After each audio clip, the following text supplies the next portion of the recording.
Alright, hello everyone. Here we're back for a Golf Clash tutorial video here. And here what I'm going to put down for this one. Highest priority is Sniper 8. You can get away with 7, but it would be very conditional wind. And it makes for a tougher shot. It kind of changes the way that you need to play it. So what you'll usually see me do, especially in the lower tours, I can get away with a Guardian 2. So if I don't have that backspin, as long as I have a Guardian 2, that is what I'll be bringing to this hole and this tour, because of the fact that this one hole alone, pretty much, it's just a lot easier with Sniper 8.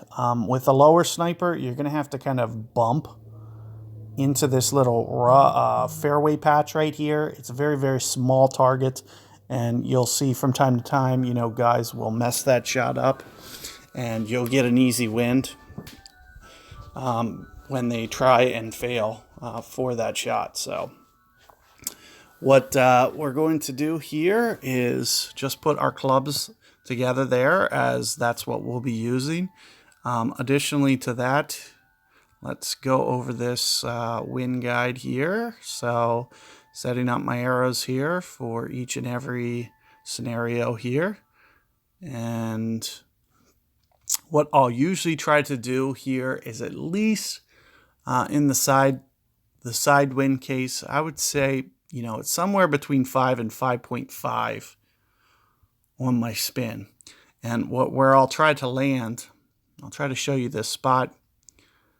It's about right here. It'll usually require just a little bit of right spin as well. And on this hole, the most crucial thing that most mistakes happen is you have to worry about ball guide offset. So you'll have to, if the wind is, for example, I can give you an example wind here. Let's just say this is your wind with your ball guide.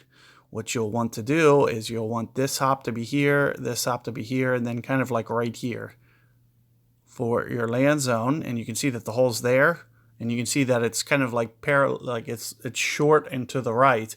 And when the ball actually lands, all that wind effect is going to push it towards the hole. So you'll do that for all winds. But here you can see that the 5.5 is going to be pretty much my base case. I might come down to as low as 5, but I'll try to stay away from. And that's one of the reasons that with the Sniper 7, it kind of changes your shot, because the minimum that you can do, or the maximum that you can apply, is 4, but you need 5 to do the shot that I'm mentioning here.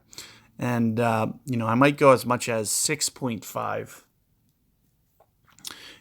in that case. And here we'll do something kind of around here, 5.25. And we'll use some offset. And using this method and, applying your rings and everything with a very good adjustment, you'll always be close on this shootout with this method. So what I usually use for tailwind in terms of my ring adjustment is pretty much max. It kind of goes into a low void here and then back uphill. So right about max is about pretty much spot on. There is, some definite tricky elevation things that are going on here between surfaces. Sometimes you have to adjust into that bunker. Kind of can end up just slightly tweaking and giving you less consistent results for the side wind. But for the most part, it's going to pretty much play like this: tailwind max, side wind max. With the headwind, you might want to go just an extra 10% to this value or so, 10 to 15 maybe, just to be on the safe side. So 10 to 15% extra in the headwind. That'll be where you're pulling up closer to the green here. And aside from that, the key to this hole primarily is going to be wind effect. This is one of the biggest holes that we've talked about thus far, where offsetting that guide is going to be the key to success. So the person who offsets that guide the best and, calculates the way that the wind is going to play, based off of that max adjustment, is going to usually be the person that wins out. Is the person that has the better, visualization of the, ball guide offset. So good luck with this hole, guys. And see you guys on the next one.